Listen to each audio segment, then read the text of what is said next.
Well, Rita and James, all the leaderships are happening this week. Very exciting. Both Matt Canavan is going for the Nationals leadership. Let's talk about that first, Rita.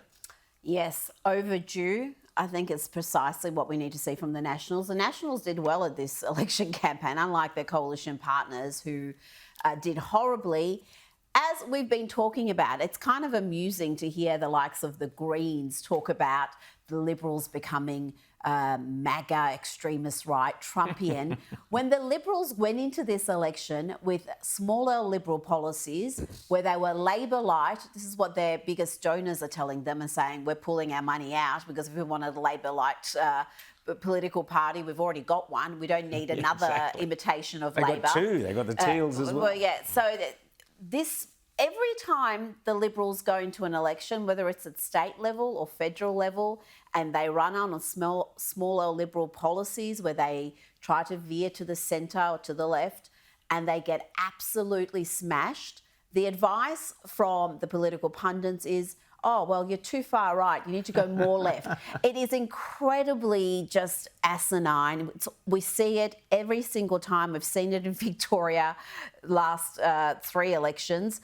And let's hope they learn the lessons and we don't have another smaller Liberal, moderate, Malcolm Turnbull-esque in a skirt leading the Liberal Party. Matt Canavan, I think, is precisely what the Nationals need, and it will give them some clear policy direction, particularly when it comes to the crucial issue of net zero. Absolutely. James. Yeah, I mean, look, I'm glad, Rita, that you mentioned the Nationals and their performance in this election, and I'm glad that you mentioned Malcolm Turnbull, because to me, there's a great analog between what just happened here and 2016. Yes. The Liberals did not lose government, but they barely hung on. And they only hung on, and it killed Malcolm Turnbull through his entire premiership, that only with the fact that the Nats held every single one of their seats, and the Liberals went way backwards. And that's exactly what we had happen here again, but just to a more extreme version. Now, Peter Dutton, let's be fair to him, he's no Malcolm Turnbull, right?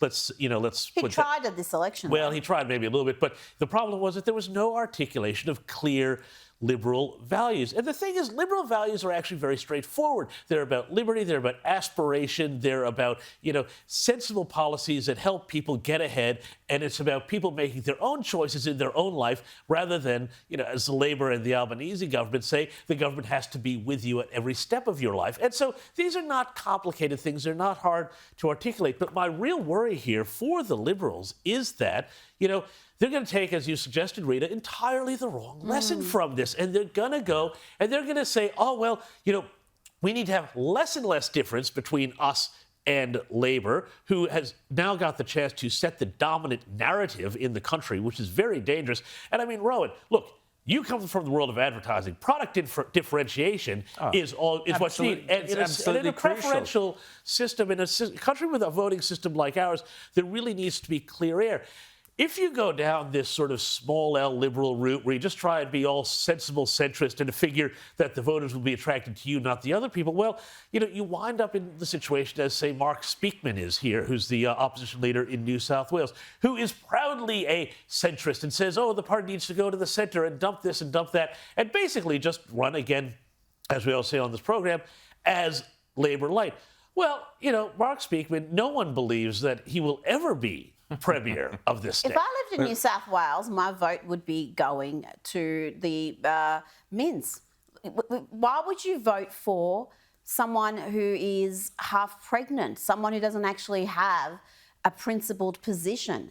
At least with Labor, even when they go a little bit wacky with some of their policy positions, it's what they believe in. When you've got the Liberals being Labor light, it is inauthentic as well as being weak and unprincipled. I think that's the key point. There are 2 key points. One, as James was suggesting, oppositions must oppose, not for their own sake, but for the sake of the Australian people. We, the people of Australia, have a democratic system that demands an adversarial relationship between the 2 major parties. Otherwise, we are being shortchanged. And that's what just happened in the election last weekend. We were shortchanged. We were ripped off. We were let down by the Conservative side of politics who did not put our case forward.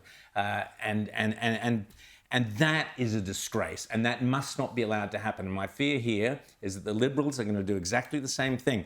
I don't know Susan Ley, Susan with 2 S's or however many S's she's got in her name because she's into numerology. I don't know much about her. Other than she's never stood out as someone that I feel attracted to from a kind of conservative point of view.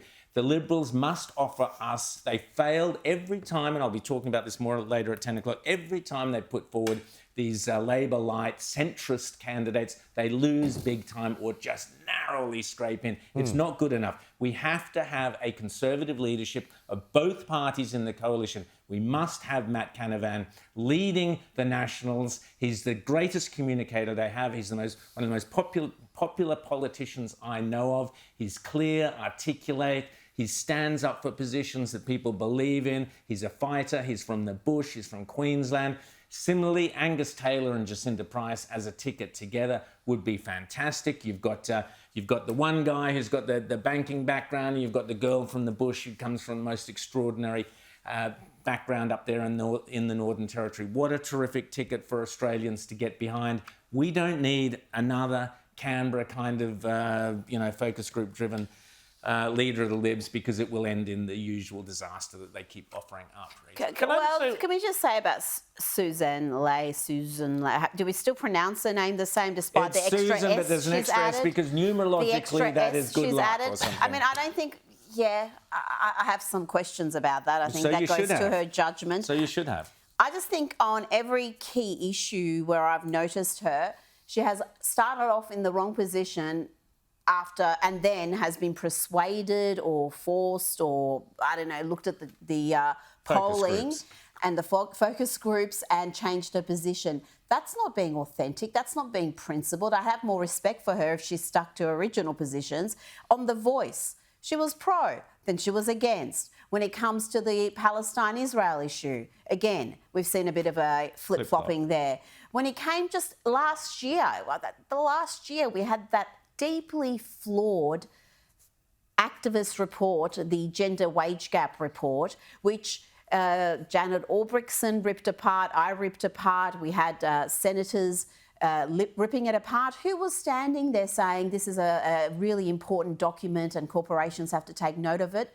Susan Ley. She's the only one who seems to kind of miss the glaring holes in these activist reports. I think she just is far too comfortable playing identity politics, playing those games. I don't think this is what the Liberal Party need. They've got a massive rebuild. They need to have someone in the role who's up to the task, and I don't think she's up to the task. James.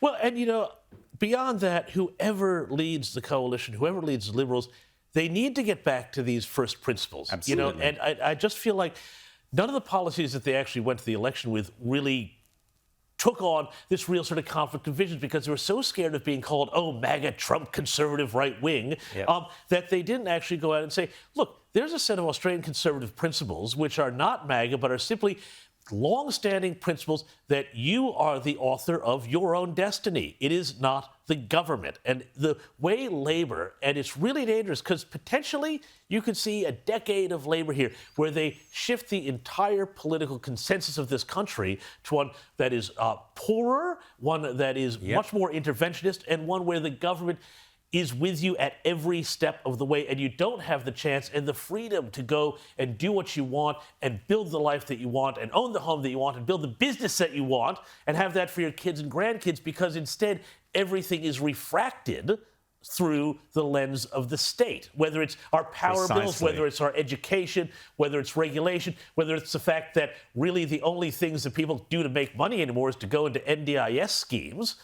It just shows just how intellectually bankrupt Labor is. And if the Liberals can't win on that with some straight talk and say, that's a nonsense way to live, we will all be poorer and more constrained, they don't deserve government.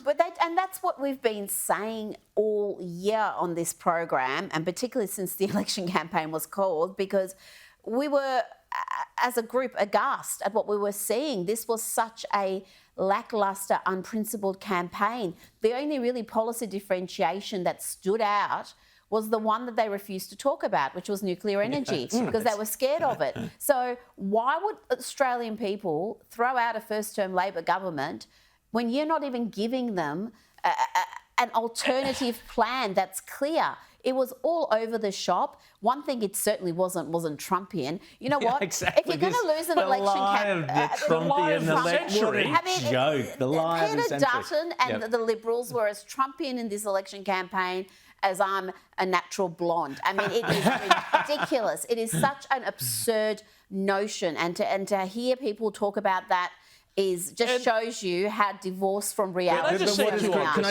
James, I'll just jump in. What is critical for the leadership? You see, you can't build the sort of party that James is talking about, one based on principles of smaller government, less government interference in your lives, encouraging smaller business, and encouraging productivity. All of those things can only come from leaders who believe it in their core.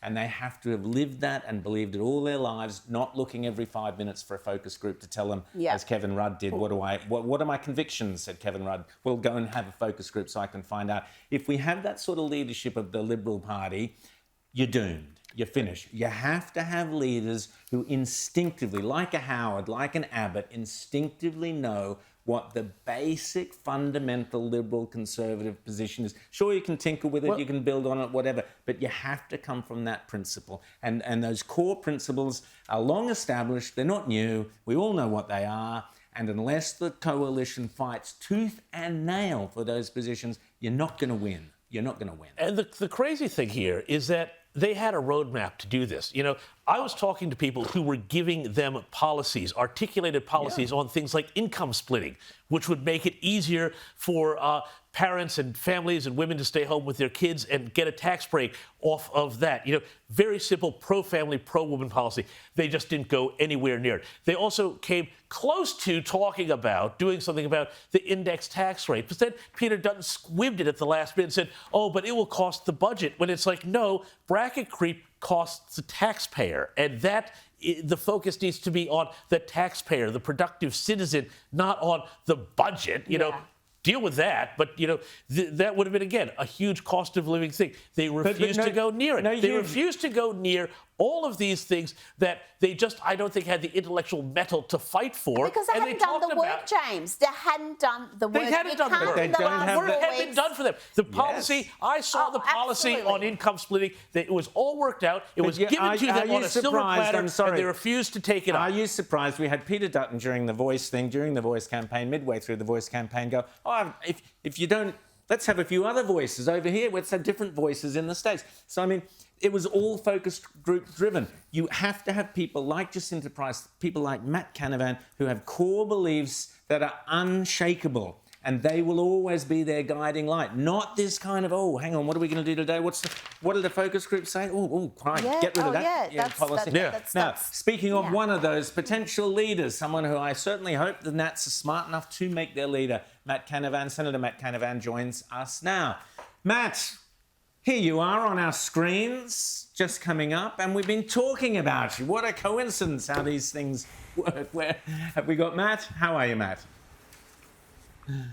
Good, Rowan. My ears were burning for a reason. Great to be with you. And happy Mother's Day. Happy Mother's Day to all the mums out there. We need more mums, more kids. Need to get that birth rate up. Absolutely. And I've actually met your mum, and she's a great Australian as well. Matt, you've thrown your hat into the ring for the leadership of the Nationals. Why? What do you hope to bring to the party? Why should the Nats look to you? They did well in the election. Obviously, they could do better. What do you offer? Well, look, Rowan, I'm running because I think we have to end the tyranny of groupthink in our country. Over the last few years, a pall has come down on our nation which has not allowed a debate, which has seen